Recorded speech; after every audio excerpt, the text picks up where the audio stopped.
Welcome to Seizing Valor, where we discover God's path for manhood, one conversation at a time. I'm Josh. I'm Zack. And I'm Joe. Boys, we got some more sound effects. Oh, yes. Super excited. We're chock full of new ones, people. Get ready to hear all types of gross sounds, because it's three guys. Could you hear that one or not really? No. That was Okay, that's good. That's gross one. I want to change that one up. But yeah, it's good. Everyone good knows stuff. that the sound effects make the show. Who cares about us? That's true.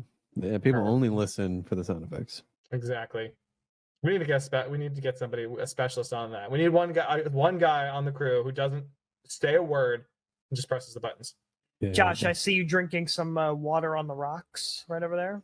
So this Drink is of choice. a little bit of seltzer. Oh, Ooh. okay. Got some lemon Rocks lime. and bubbles, Joe. Rocks and bubbles. Yeah, actually, there's no rocks in there. It just looks like it because of the reflection of It the. looked like rocks. Yeah, it does, doesn't it? Got some stones. Some kidney I stones. did, but they melted. I had a little bit of Schweppes ginger ale a little bit ago. Okay. Yeah. A little bit of sweat is good for your drink. Some sweaty ginger ale. Anyway. Oh, yeah. So how's everybody's week? Well, before that, let's inform our listeners so they don't have to get through 20 minutes of us before they realize what we're talking about later. We are talking about fasting and almsgiving today. Fasting and almsgiving, very necessary. It is a sacrifice in itself, but it helps you grow closer to our Lord and Savior. Yeah, I forgot we were talking about this today, and actually Claire and I had a long discussion about fasting at her lunch break today. And so this came pretty cool. I completely forgot we were talking about this, and then I got the text that, we're gonna do this, and I was like, oh, this is perfect. Oh God, obviously it was like, Josh, you forgot totally about the topic, so I'm gonna prepare you without knowing it.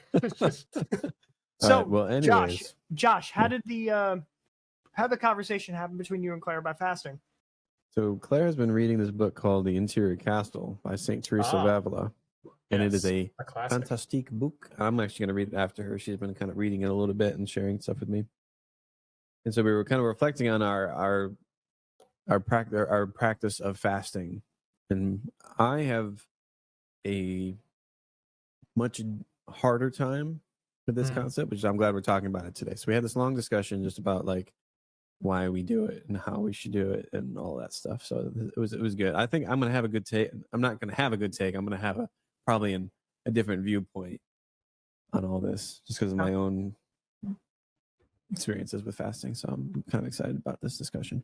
But yes, that's how it happened. Sweet. Well, that's extremely convenient. And I will agree. I am someone who also struggles out of the three legs of the Christian practice tripod, or of fasting is the one I struggle with most too, between prayer, fasting, and almsgiving. Which we can definitely dive a lot more deeper in a little bit. But yeah, I'm excited to have this discussion. Yes. So let's go back to, you all thought we were going to just jump right into it. You were going to be spared of our banter, but you're wrong. You're going to have to listen to us, or you can fast forward. But maybe we won't tell you where to. Find out for yourself. But anyway, how was everybody's week? Who wants to go first? Josh? Oh, me? Zach? Oh, me? Okay. Go ahead, Zach. Yeah. Okay. So actually, this week and a half for me was actually quite busy. I'll try to give the condensed version so that, people don't have to listen for ever and ever and ever and ever. But it was it was overall a good week. It was a busy week, and there was challenges and stuff too. So mostly, now more on the job. Last time I was only in the job for a day. Now I've been in it for a week and a half. So that's going pretty well on the most part. It's a lot of, once again, getting the lay of the land, meeting a lot of people, and communicating with a lot of people, which is my primary goal. Trying to connect with as many of the youth, young adult ministers, campus ministers, people in the diocese, organizations that we work with. Just trying to connect with as many people as possible, just have conversations, That was actually where I was tonight before I started recording. I was at a meeting with somebody in young adult, and it went really well. So I'm really starting to get into it. I mean, like any job, there's like lulls, and then there's like busy times and lulls and busy times. But it's also just, yeah, overall it's going really well. I did join a young adult group that's here in Great. Harrisburg, that both partly as like, hey, I'm the young adult, like I'm the guy in charge of young adult ministry. So like if you need anything, like I'm here, but I'm here as a participant. Like I'm not here to like manage anything or oversee anything or anything like that. I'm here as a participant, which is kind of the way I'm trying to approach the job. Is like I am trying to serve and support and help. I'm not trying to manage or micromanage or like be an overseer or anything like that. Well, I mean, like in the idea of providing help more than I am providing like strict, like rigorous, like this is the format and everything I do, all that stuff. So, but anyway, so I joined this young adult group as a participant, and it's been pretty awesome. So lots of really cool people, and the thing is, like you get to know one person and they connect you to like a bunch of other people. So it's like I got to know like some of the leaders, and then they connected me with a bunch of other leaders in the diocese for all the other groups, which makes my job a whole lot easier. So, but all of them have been great. And it's been a really awesome group. It's nothing too like, well, what they do is like they meet every week, and they kind of have like simple, like either like videos or speakers or like Bible verses or something. And then like you kind of talk about it. And at the same time, you're like socializing and things. And then from there, then they also, coordinate other events and service opportunities and things. So it's a really well run thing. So yeah, I'm really happy to be a part of that. So that was really good for me personally and professionally. Went to Scranton over the weekend. We had a friend. If you're ever listening, Jay Quellen, you know who you are. That we went to celebrate her birthday, and that was good. Got to just play some games and have some friends. Went back to Danville. Been trying to do spiritual direction, so I'm starting to try to do that regularly. But the guy I go to is in Danville, which I think I'm going to continue for right now, but it's been going really well. I really like where it's going. So that's been good. Monday went to the pro-life march. So now for those listening or who might not know, since the new legislation or the Roe v. Wade was overturned. So now all the responsibility for deciding abortion laws are now with the states. So all the marches have now moved to the state level, into state capitals, instead of the big one that was in Washington every year in January. So which it was much nicer that it was in the middle of September than in January. I'll honestly say I was never able to go to the one in Washington because that was during swim season all the time. But went to this one, and it was a really good experience. I think it was all of Pennsylvania gathered in Harrisburg. So there were several masses. There was the rally. There was march. Saw some friends from Scranton again there because they came down for that. But overall, it was really good. It was really good to see how big a turnout there was, and how passionate everyone there was, and how so it was really good to be a part of it. And then we actually did the marching part. Which that was like kind of towards the end, because I'm like, are we actually going to march? So it was good to be a part of that. And also, I've got to meet some people.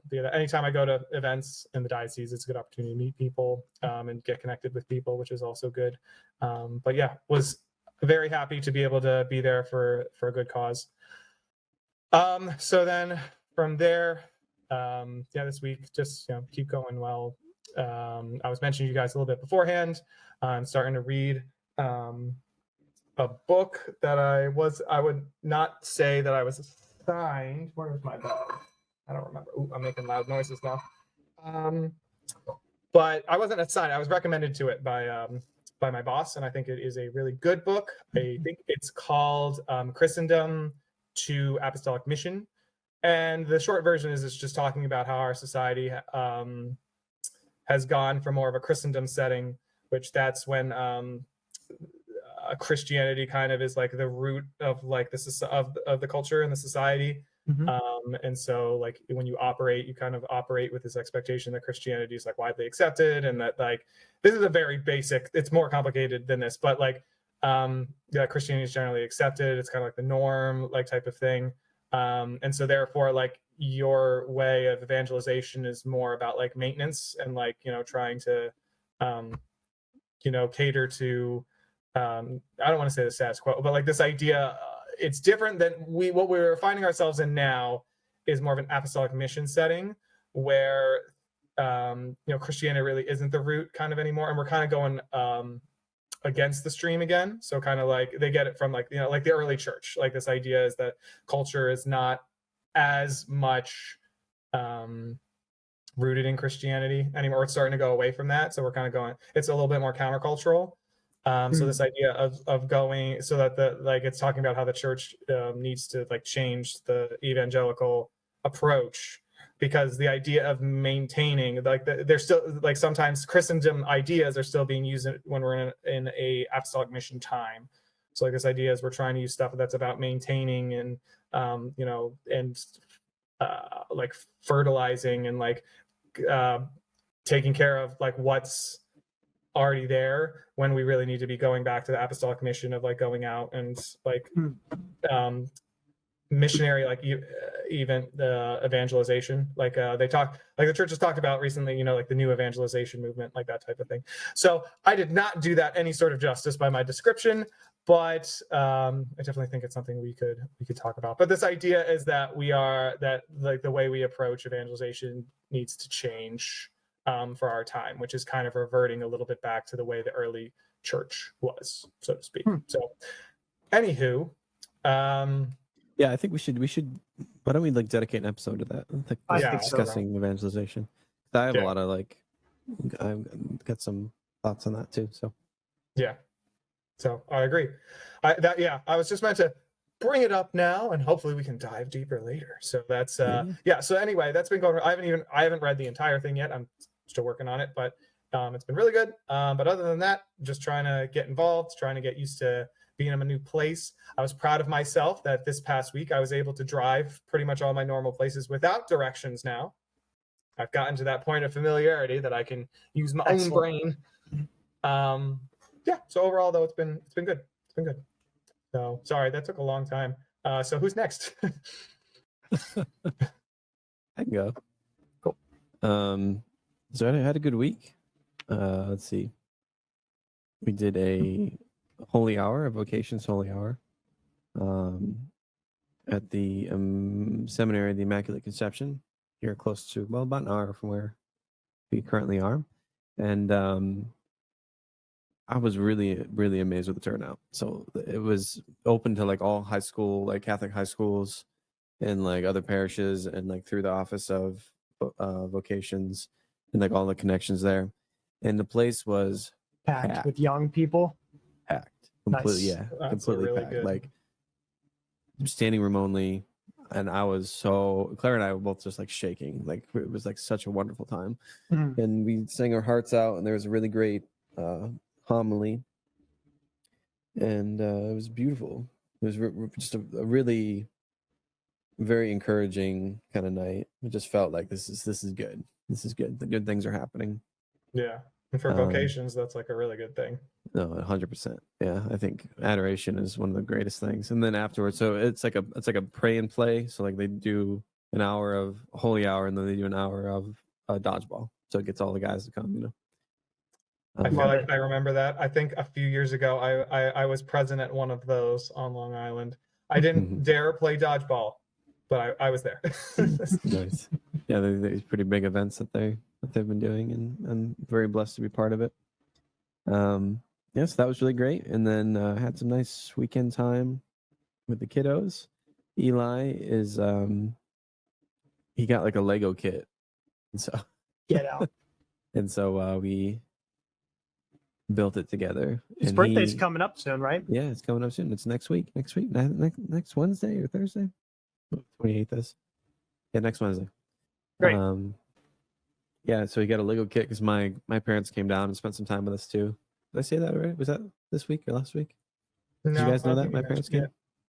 Oh yeah. So my parents came, and we went outside and we got crazy sunburnt. We went to the beach, and it was cold, but we were dumb and none of us put any because we had like long clothes on, and for some reason we didn't think to put on, which normally it's always on all the time whenever we go outside. This reminds me of a certain sunburn incident that I had that left a certain punctuation mark on my. Yeah. So my poor kids were beet red at church the next day, and everyone was commenting on it. Like, oh, you guys were outside? Oh, I was like, oh yeah. And I went fishing, and my parents. So my parents came over, watched a movie. We chilled at the house. We went to the beach. We had pizza, and they wanted to celebrate like a little birthday bash with my kids. So they got the kids some gifts and things. So that was really nice. And like I said, I built it with my son late. The Lego kit. We did like a little cement mixer, and he did amazingly. I was so impressed. I mean, he's a little genius boy, but he like did it himself. I was showing to and like helping him a little bit, but he would look at it and he knew what the parts were, and he could tell by the image, and he just did it. I was like, wow, look at this kid. Nice. And so it was nice little father-son bonding, and then we just went to the store together, me and him, like a little bit ago before bedtime, and I went to get some groceries. And I don't know, it was a good week. A lot of like good intentional time with the kiddos, which is always good. Right, So, right. Yeah, and school's going fine. I hate this class, but I'm waiting. This is my last week, so this Sunday I'm moving. Last week, dude, we got to go to your graduation. Oh, I have 2 more months, but the last week of this class, and then I have 2 more classes. That's But we'll basically still go to your graduation. that's basically around the corner. Well, I think it's online. It's not, That's okay. And online. We'll come. We'll bring cameras. Be like, December I'm so 2nd. proud of you. Yeah, so December 2nd is my graduation. So Excellent. Pretty exciting. Are you gonna get like a tassel cap and gown? I don't know. I think I don't even know if it's gonna be like a. You ordered one from college, right? From our bachelor's. Just wear that. I don't think I did actually. I'll let you borrow mine. I was kind of a loser about graduation. I was so done with school, but at the end of Marywood, I was like, I'm done with this. I'm leaving. I'm moving on to the next stage of my life. Yeah, so that's what I was like. So I was like, I'm moving on. I'm done with Marywood, whatever. So I said, I'm not going to graduation. They can mail my diploma to me, and I'm not going. And so literally the last final that I had, my car was packed, and I drove to Long Island for my new life. Not that I hated Marywood, because I enjoyed my time there. It was fun, but my senior year was just like so awful. So we were ready to rock and roll. I'm finished. Had I done anything different, I would have wanted the. But mom and dad, they wanted to see me walk the plank. My parents don't care about ceremony, so I felt that. And that's where I kind of get that from. Just like, I don't need this. And I know it was because I wasn't there anymore. I get it, guys. No, that's the only reason. I was like, well, Zach's not there, so why would I go? Why the hell would I want to get on the stage? Yeah, exactly. But yeah, so that's me. That was your week? That was my week. Weren't you going to mention you guys watched like a certain movie or something like that? Oh yeah. So I just See How They Run in theaters like last night. Is that a horror? What is that? No, so it's I know that's what everyone says. So it's a movie that's out right now in theaters. It's probably, I don't know about how long it's gonna last, but I love it. It's like a comedy, like whodunit mystery. It's like a murder mystery comedy. Wait. And I saw it with Elise, and it was so much fun. I really recommend. I don't know how long it is going to be out. One with Saoirse Ronan. Yeah. Oh. Okay, I had heard of it. Oh, and Sam Rockwell. I love Sam Rockwell. Yeah. And Adrian Brody and Ruth Wilson. I think she's the lead girl. Yeah, I'm a big fan of those movies, especially like the 1985 Clue movie. Oh, yeah. So good. So it's funny because it's a comedy, so it's like a spoof of whodunit movies, and I love it. It's like tasteful humor. It's not crude. It's not crass. It's not dirty. It's just like really witty and just like it was just good. Like it felt like very innocent and it just was a great movie. Like I'm gonna try to go do a little date night with Claire Dog on Saturday. Let's try to watch it again. Well, I might try to go do a date night with myself and watch it. Yeah, I recommend it. Date nights at the movies with yourself are very underrated. Do it. I have to say, I did that. I've done that once, and it was pretty nice. Yeah, I had like a free evening once, and I went and saw the Batman, the the recent one. Oh, I did that too. Oh. I did a matinee showing. I got a little Wendy's, little cheeseburger. Little Did you fine take it in cuisine. with you? Did you take it to the theater? No, I didn't do it. Oh, you should have. It's just like rustling with the You have cheeseburger. you have like a little purse or bag, man and you're purse just like, with sorry, all it's your Yeah, biggie yeah. bag What in I it. do. Just like, my European handbag. Can you imagine? I go I was gonna say I go crazy on hamburgers, so like the ketchup would get all over the screen and stuff, so it'd be really dramatic. But it's like, well, it is a that's not pretty blood. violent film. that's not you bite into it, just like squirts out. Just like, It explodes. It's just my burger exploded. What happened? I mean, Anyways. I don't have a burger in a movie theater. I didn't bring it outside. I mean, my ketchup packets for my popcorn. that I always keep on me. All right, guys. Joe, go ahead. Yeah, I'll start with the bad, and then I'll go with the good. I had to go to a funeral. My grandmother had passed, and like anything goes, it's just a difficult time whenever a death happens, especially within a family. Family dynamics too. You know, it's just a lot of emotions are high. So that's the difficulty. That's all I got to say on the matter without going into personal stuff.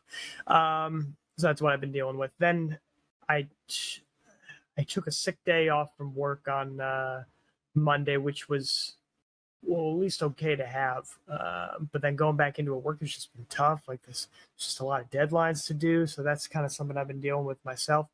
But about a week before, I bought myself a guitar on Reverb. That's it's basically like the Craigslist of markets, but it's also a very safe location other than because Craigslist wasn't exactly very safe. I'll just show you real quick. Oh, I was about to be like, you better show us. All right, so this is called by the brand Yamaha. It's called a Yamaha RevStar. So it's for any guitar players in who are watching, because on Spotify and YouTube you can both watch it. It's like an SG style, so double cutaway. So you have one cut right here and one cut right here. Nice, easy access for these higher frets. I never had a type of guitar with these types of pickups. They're called P90 pickups. A lot of the guitars from the 1950s had utilized these types of pickups. It sounds like what Josh has back there, a Stratocaster pickup, but there's a lot more girth, a lot more grit to those pickups. It's just a very minimalist approach, and I just love the design of it too. These right here, like the logo right here for Yamaha, looks like a bunch of magnets. I don't know. It's just a very it's inspiring to say the least. It's I can bend really, really high on it, and I just like the sound of it too. Yeah. So thing number one, I think those aren't magnets. I think those are tuning forks. That's probably true. And number two, did you name it? Yes, Did you give it a name? I did name it. Yep. What is it called? I named it the horse. The horse. Yeah, horse. because the I'll show you guys again the tailpiece right here. It kind of just reminds me of like what you hook onto a horse when you're riding it for the first time. Yeah. Huh.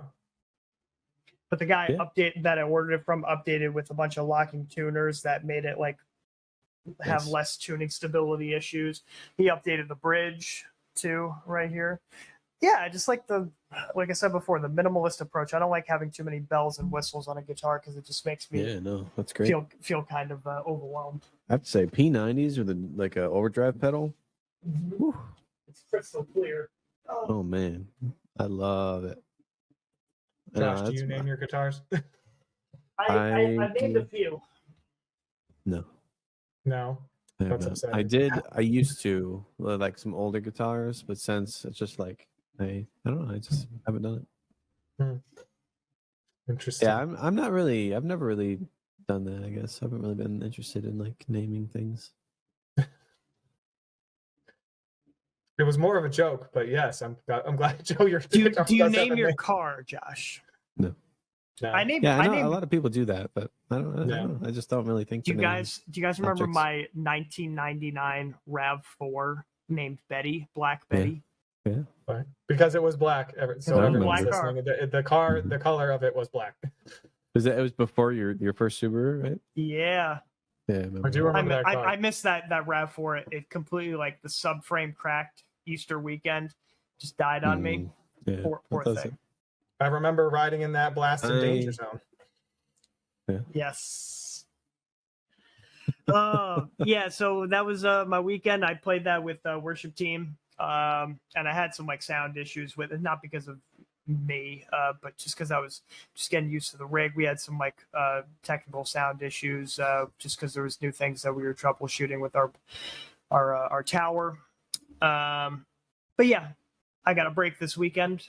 No playing for me, but I was playing for my own leisure tonight, so that was a nice breath of fresh air. Nice. Great. All right, guys. So we jump into our topic for today. Yeah. So Then we're going to be maybe talking can about fasting and apply also to it. almsgiving. Fasting. What is fasting, you guys? Let's start there. Well, to start off this, I kind of mentioned this before, but before we dive into each one in particular, so that we talked, or at least I mentioned the three like cornerstones of like our spiritual, I don't even know what to call it, of that three tools that God gave us to bolster us spiritually. I like to call them the three pieces of the armor of God, but this idea that there are three primary temptations that the devil uses against us, and they are the lust of the flesh, lust of the eyes, and the pride of life. So each of them, prayer, almsgiving, and fasting, each address one of those things, are like our defenses against those temptations. So we talked about prayer before, and prayer is more to counter the pride of life, because the pride of life is essentially, pride, like thinking we can do everything ourselves, or relying on other things that aren't God. Prayer is our reliance on God. Therefore, that helps counteract that. So we're talking today about fasting and almsgiving. So starting specifically with fasting, fasting is to counter the lusts of the flesh. So like those physical things that we want, like food, drink, comfort, sex, like all these things that bring us pleasure, or in some way, or like the life-sustaining things that we can have an excess of. So obviously like food is great, but like food in excess is not great. Yeah. So like if you even think about this, like the temptation in the desert was all about these three temptations. So the very first temptation that the devil gives Jesus is he tempts him to turn the rocks into bread. So that's lust of the flesh. Mm-hmm. He was hungry, like satisfy that hunger, and then Jesus counters with one does not live on bread alone, but on every word that comes from the mouth of God. Mm-hmm. So that like denying his body, denying that need, that's fasting. So fasting is when we give up something, something that we like, something that we may need in some cases, but this idea of giving something up. So starting with fasting, this idea is that we are giving something up. And I know everybody thinks of Lent when we talk about fasting, but it's a staple for our entire Christian life. Josh? Yeah, no, it definitely is 100%, and I think that it's incredibly important. It's a really good thing, and it's something that I think has kind of outside of Lent, like we forget about it, and it is such an important aspect of prayer. When we talk about sacrifice and kind of giving and offering things up, like we again we kind of live in that society of comfort and ease, and it's not the most attractive thing in the world. There's something beautiful about prayer when it's like, oh, I'm on my knees and I'm worshiping and I got my hands up and I'm listening to music, or I'm praying with the rosary or the Bible. And then when it comes to something like fasting, like it's just it's tough. It's a hard thing to do, but it's beautiful, and it's such a I would say it's a necessary thing. I mean, Christ even says that, right? Like through prayer and fasting. Yeah, I think that's what I would chime in with that. The idea of deny yourself, like that's deny and yourself. That's not easy. That is yes. not easy. No, it's not. It's not. Yeah, it's really hard to deny yourself. It's really hard to go to the perspective that we are we are second. Mhm. And when we do fast, we like it's really hard to do so intentionally. Um, Well, I like and- what somebody wrote down in the notes there. It says that the fasting isn't an end in itself. right, I wrote Like that. I think that's something that Mhm. I struggle with hardcore Mhm. because I forget like the intention behind it. Mhm. You know, I forget that like, oh, I'm offering this up to you, Lord, as like a sacrifice of like, the desire of the flesh, and I'm giving this to you, because it just becomes like a diet, like, Yeah, we or don't it's just we or it's don't. just abstinence, like That's true. That's true. But it's not just a diet. I want to like emphasize we don't really do it obviously for ourselves. We do it to for seeking God. Obviously, it's not to change God because that's not possible, but it's to make us more receptive to His guidance, receptive to His Word, receptive to what He's trying to tell us, and to get away from the noise of the world. Because obviously, this ain't our home. Mhm. I think Well, we are, so- but I think we are definitely doing it for ourselves, though, Joe. Like I Okay. think, it's that's kind of the intention of it. But I guess Maybe I if was we, emphasizing that it's not only for ourselves. So sorry. Well, right, I or think like what for he's saying our is, health, or for our like, Uh-huh. yeah, Yeah. it's for our spiritual health too. Because what fasting does is it helps break the chains that The these attachments, things have over us. Mhm. Because it's the idea that God doesn't not want us to have these things; He just doesn't want us to be ruled by them. by Him. Yeah. Yeah. So like, you should have food because you need to live, but Mhm. like you shouldn't be ruled by food, or Mhm. like even money, which kind of is like a debatable area because money falls more into the almsgiving thing. But the idea is like you shouldn't be like, it's a means to an end and it's necessary, but you shouldn't be ruled by it. Or like Yeah. people with addictions and things, like, well, certain things you're addicted to are not good in any amounts. Sure. Or like alcohol is a good example. Alcohol is good. Jesus, the apostles drank alcohol. Jesus literally turned alcohol into his To wine. blood. Like, alcohol is good. It says in the Bible alcohol is good, but alcohol in excess, when it now has control over you, that's not good. Like, so this idea is fasting helps us break those chains. It helps us put up that defense or that armor of God to be like, I can partake in this without it having power over me, Mhm. like, type of deal. Totally. And I personally, I mentioned it earlier in this podcast, but I struggle hardcore with it. I think fasting is one of those things. It's like prayer and almsgiving, I got 100%. Like I love it. I feel good about it. Like I can kind of go outside of myself and focus in those moments. But when it comes to fasting, it just makes me angry. Like, Yeah. it's one of those things that's like I miss out on what I'm doing. Like I miss out on the Yeah. purpose, and it's hard for me to like remember to put myself there, because especially with food, like with me and food, like I definitely have an attachment to food that I need to work through, and I have been working through. But like especially because Claire and I, for normally we do meatless Fridays like all the time, even outside of Lent. And what I would find is like we would kind of forget why we're doing it, because it just became one of those things where, like, we're Catholics, so Fridays we just want to eat meat. Right. It just became like a thing, like, oh, like, look at us, we're not eating meat on Friday. And then what would happen is in the morning I would forget and I would have sausage with eggs, and then Claire would be like, Josh, it's Friday, and I'd be like, and I just would get so mad about it, like, and that would be like every Friday. And so like I would forget the intention of like, I'm doing this to sever my desire for food, and that to have the food control over me, so that I can better and like for the Lord, so I can put Him first in all things and have Him reign sovereign in my life. So Yeah. that's my experience with fasting. I'm really bad at it, and it's something that I want to be good at. And I have a lot of like negative opinions on fasting, even though I understand it's a good thing, and we should do this. Like, it is a necessity. It's one of those things that we should be doing. But I think it's hard for my own, worldly experiences to be like, why would I deny myself something that I enjoy, or like, you know what I mean? So, and that's the great challenges with it. Yeah. Exactly that. I want to be better at that. I want to work through. That's what Claire and I were talking about today, as we want to get better at this. Like, yeah.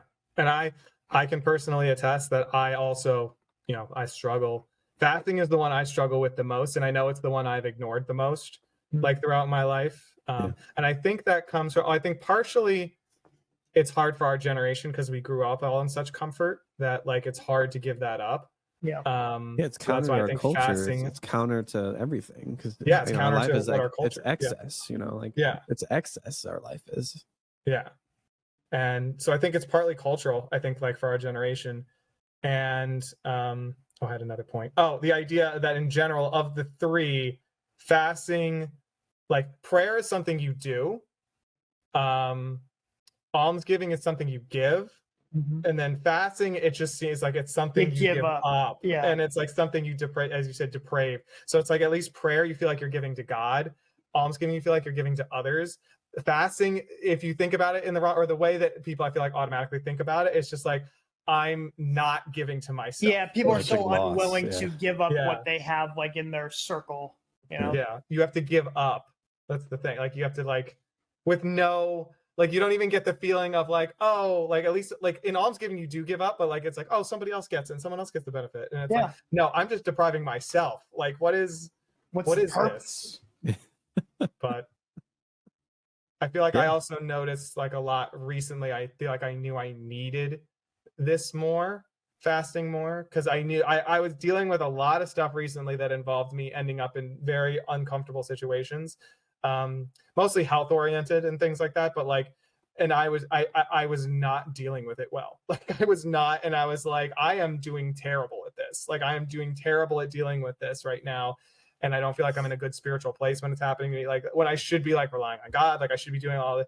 And I'm like, I think part of me was like, I need to start doing fasting more because I think like it proved to me where my weakness was. And it's like, this is the training I need to do to be better in this area is to fast, to like, because those like us, like the saints who like fast a lot, they were like more used to being uncomfortable. Like they were more used to that depravity, and like that I think the lack of the comfort then didn't stray their minds away from God as much, I guess. And that's where I feel like my weakness was, is that when I got into those uncomfortable situations, instead of going to God, I was going away from God. So like I think that's one thing I think fasting can help us with, is like when we get into those weak it's training us to put ourselves in those weakened states so that we can be strong at those times, I suppose.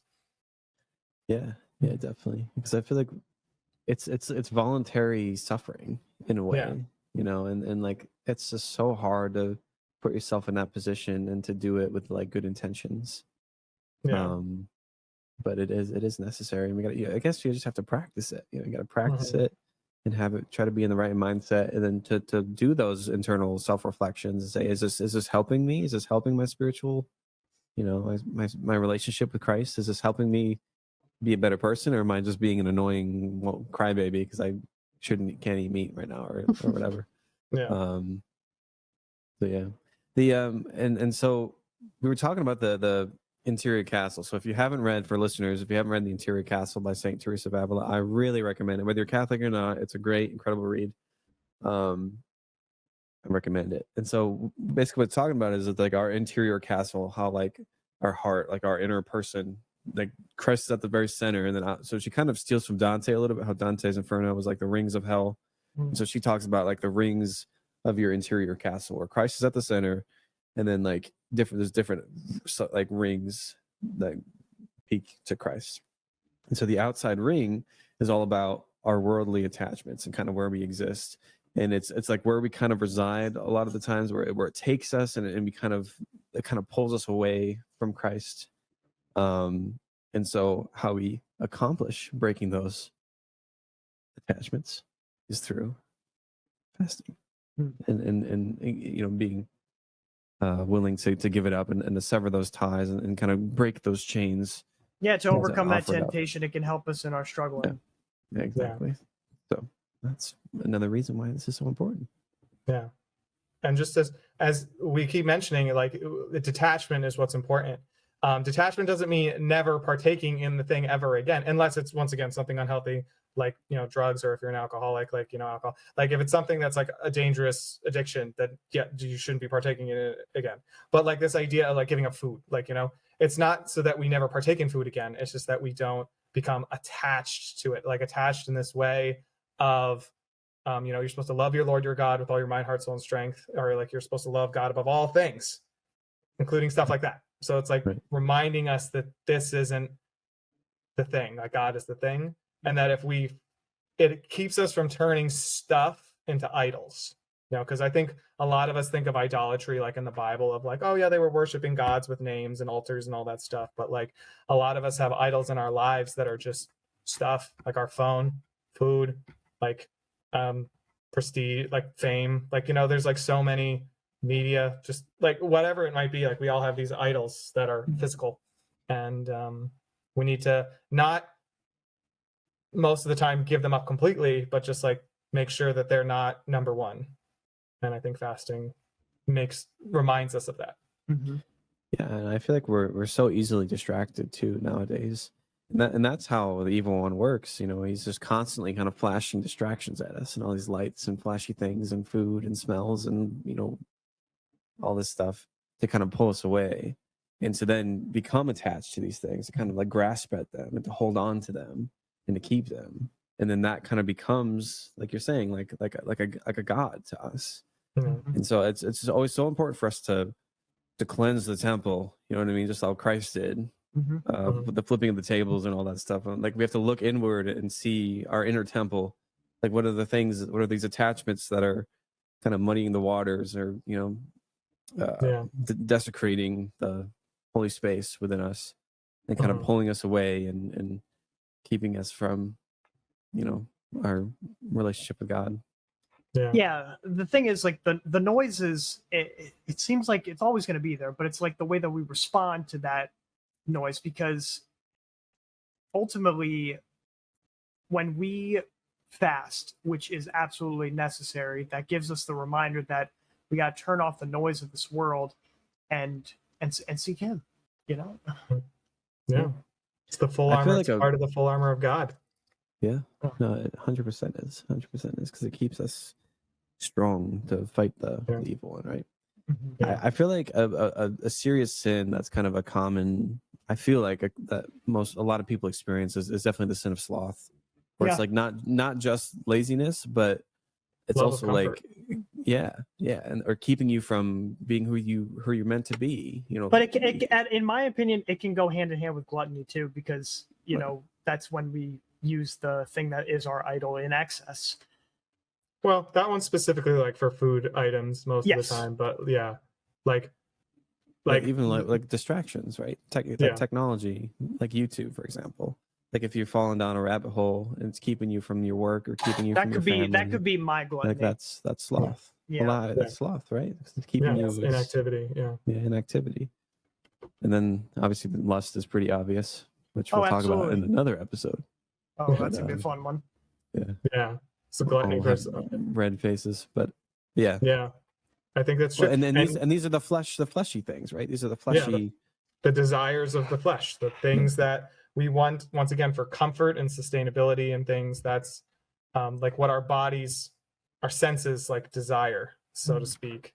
And you brought up a good point that like so many people, when you say fasting, think like food, like I have to not drink or not eat or something. But like fasting is like anything that is of value to you. Like I think a lot of something that a lot of us could use to fast from is like technology, smartphones, like all that stuff. Like fasting doesn't have to be I don't eat all today, or I only eat certain things like bread all day or something like that. Fasting can be like I'm only going to use my phone for an hour today, which sounds like a lot, but when people use those tracking things, like that's not a lot. You put it on a lot. Like the amount of times that we pick that thing up, it adds up. So definitely. I have to say, like during Lent, that's kind of what I would do. Is I would always get rid of technology. I would do like YouTube. I would lock YouTube, and I found like that was so helpful. So I recommend that. Yeah, not just food. If you're listening, like maybe the idea of food, and everyone, for people listening to, some people have medical conditions where like fasting from food is not a good idea. Like like if you have a medical condition that where fasting would be a bad idea, do not do that. But know that there are other things that you can fast from, like anything that you think could even be a borderline unhealthy attachment, like fast from that. Like, in Lent, most of the time people give up something that's not food. I mean, we do the fasting that's automatically built in, the no meat, but like no meat on Fridays. which is like kind of a form of abstaining at the same time as fasting. But like people usually choose something else. Like they choose I won't do this, I won't do that, I won't do that. That's fasting. Like that's literally like if you fast from something that you think will help you get closer to God, if you have a little bit less of it, that's fasting. So find a regular period of fasting and just try to do it. Or stuff like take a cold shower instead of a hot one, like once a week or something like that. Sometimes even doing things. We talked about the sin of sloth. Josh mentioned the sin of sloth or whatever you want to call it. This laziness, this idleness, this comfort. So fasting can literally be making yourself do something, actually, like doing undesirable work. That can be fasting in a way because you're fasting from comfort. Reading the Bible, having a holy hour, like just praying in the morning, whatever it is that you don't normally do. So, and one last note is that fasting does have, or at least I know we in the Catholic Church believe that fasting does have redemptive spiritual power, not just for you, but for other people. Like it has spiritual, just like you can pray for someone, you can fast for someone too. Like you can fast for an intention, and that we at least believe that fasting does do something in the way that prayer does. Jesus mentions this multiple times in the Bible. There are certain times where he says that fasting is the is the solution to getting something done. Or like in the Old Testament, like so many people fast, like they fast, they put on sackcloth, all that stuff. That's the story of the demoniac or whatever. Demoniac, after the transfiguration. The prayer and fasting. Yeah. So he says that fasting is the answer. And that, as I said, in the Old Testament, someone like David, when he was trying to save the son of Bathsheba, like after, he committed adultery and then murder and then all that stuff, he put on sackcloth and fasted to try to to intercede for, his son. Ultimately, well, maybe that's not a good example because ultimately that son was not spared. But this idea that, or Job puts on sackcloth and fasts like when he's experiencing his hardship, and that's so anyway, this idea, fasting has the same spiritual power as prayer does. So and try to practice it put it in your life even outside of Lent, if you're Catholic, or if not, or if you just do stuff during Lent, try to just do it in your regular life, maybe every week. Try to find one day, like what Zach's saying. Let's just try to get good at this. Let's practice it.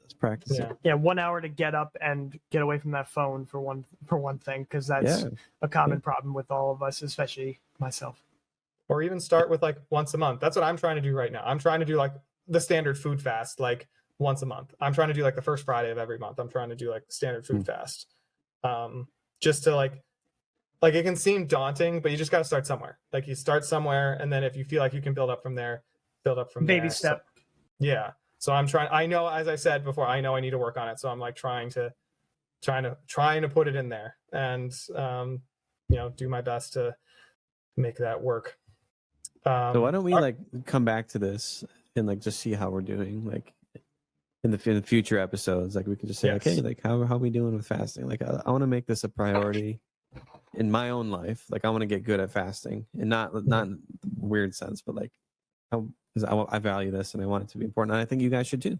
So maybe together we can try to do this and hold each other accountable. Yes, and you listeners too.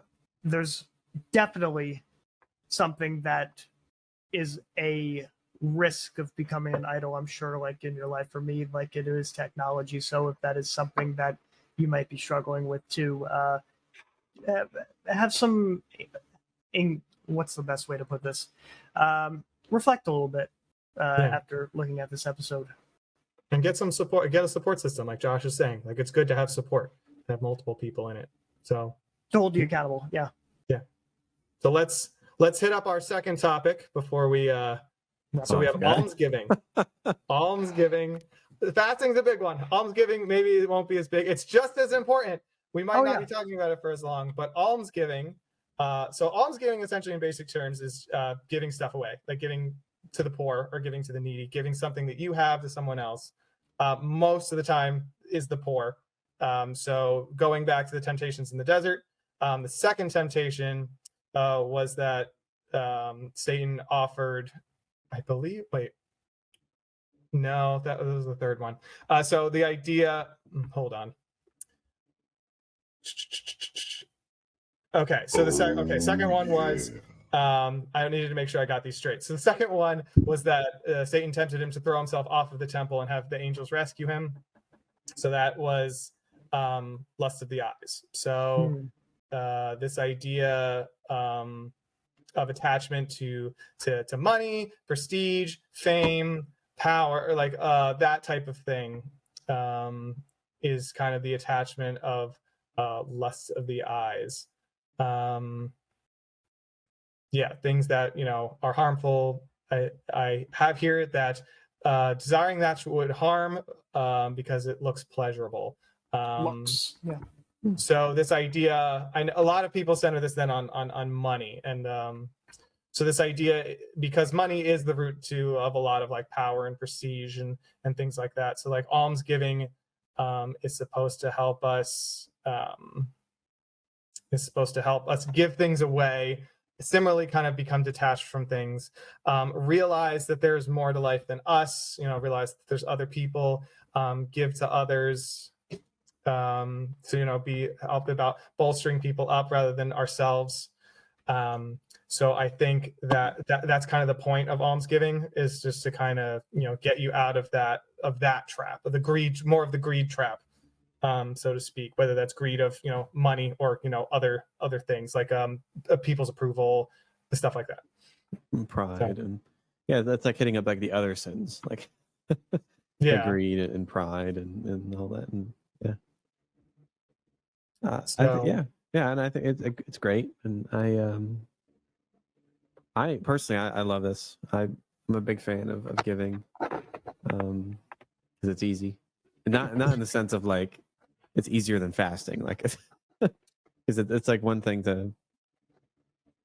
All right, I'm gonna cut this because I can't stand what I just said. So, future Josh. All right, someone else talk. Okay. One caveat that I have for fasting and almsgiving that should be mentioned: when you feel that you are called to fast or through almsgiving, like you should pray and confess to God, like God is our true sustenance. But also the main thing I wanted to talk about is when you feel called to one of the two, keep it secret, unless like you have a powerful testimony. But keep it secret. Don't boast about the fasting or giving alms. Like a lot of people might say that if we do talk about it, they might think it's like showing off or living as a performance, because performance, like that's not true living by faith. Well, that almost defeats the purpose of this idea of trying to eliminate ourselves from prestige and from like positions of power, that type of thing, or like this. So I think I know. Somebody else talk. I'm formulating my thoughts. Go ahead, Josh.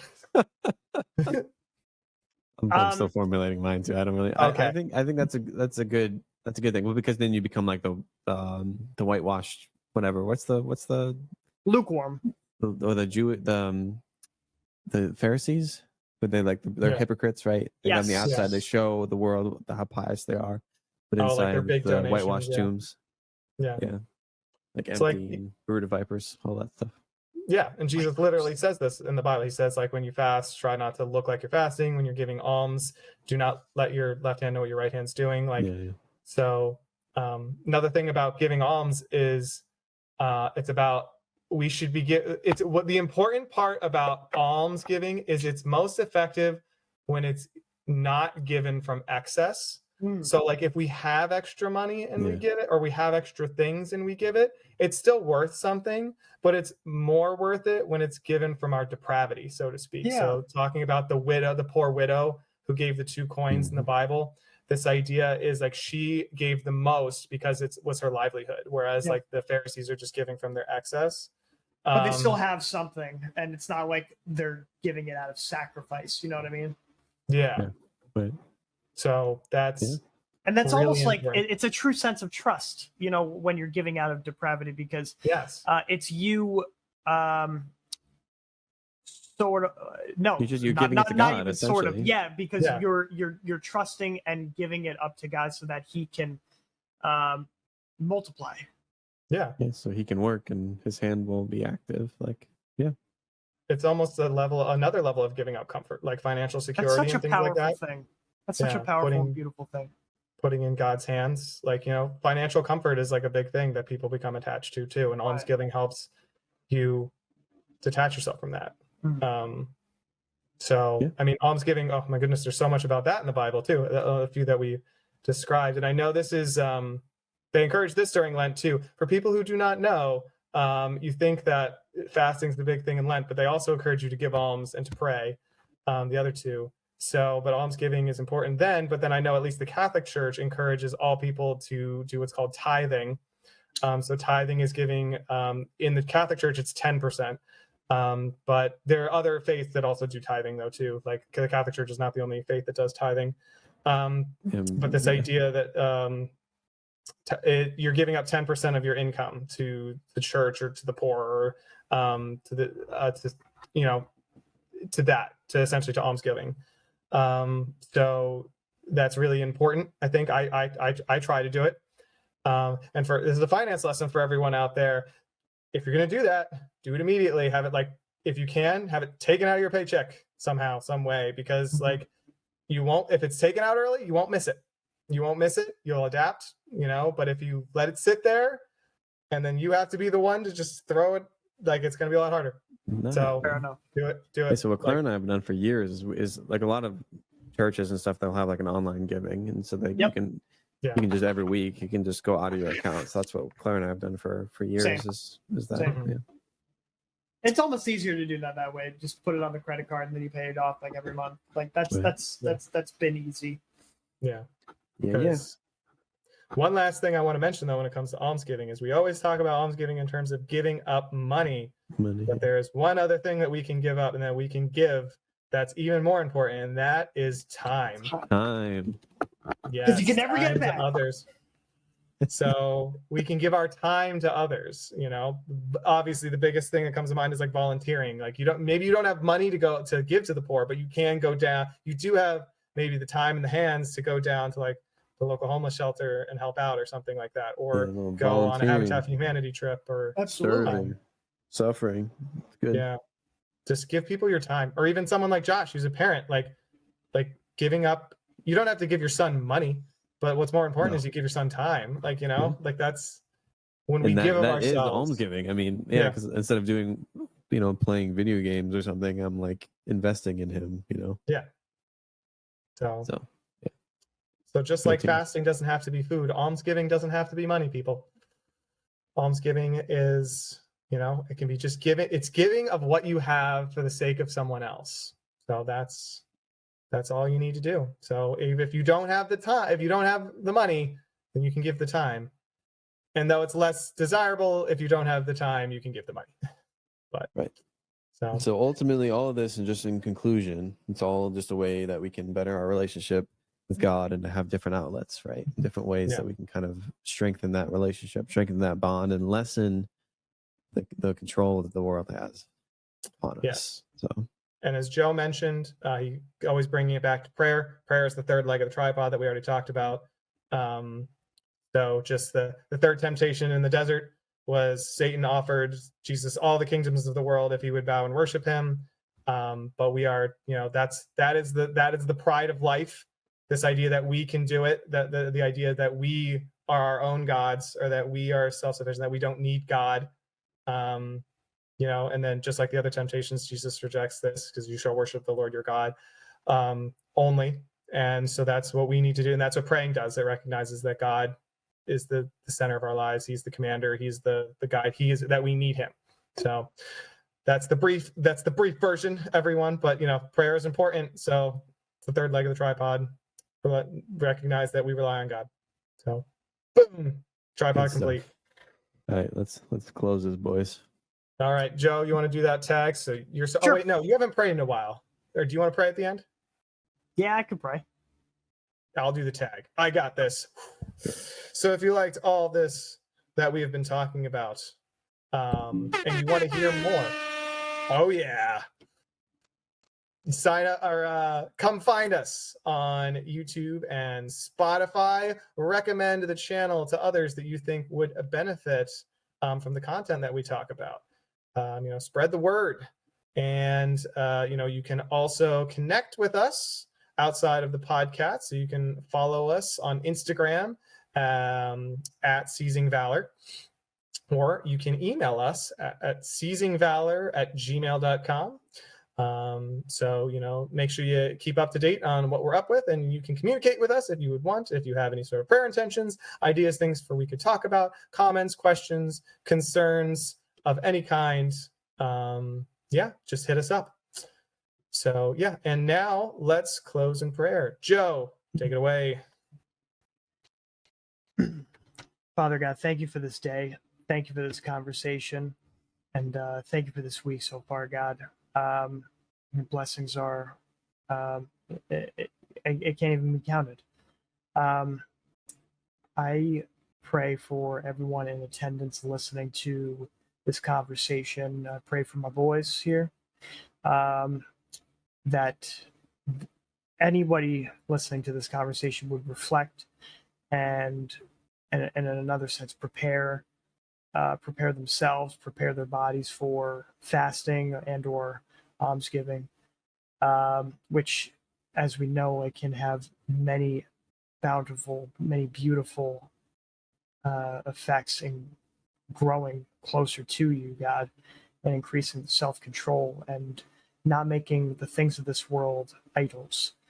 Thank you, God, so much for the relationships with my two best friends, Zack and Josh here, and I pray for more and more conversations that will help us grow closer to each other, or closer to you, most of all, closer to this community of believers, and that we can attract more and more people that are just coming to know you for the first time, or haven't even spoken a word to you, but you've been speaking to them, and that's what this is all about, God. In your precious name we pray. Amen. Amen. Well, thank you all for this beautiful occasion, this beautiful conversation. What were you saying, Zach? Oh, I was going to say, for all those beautiful people out there, have a good night and a peaceful rest. And we'll see you next time. It depends on when you're listening to this.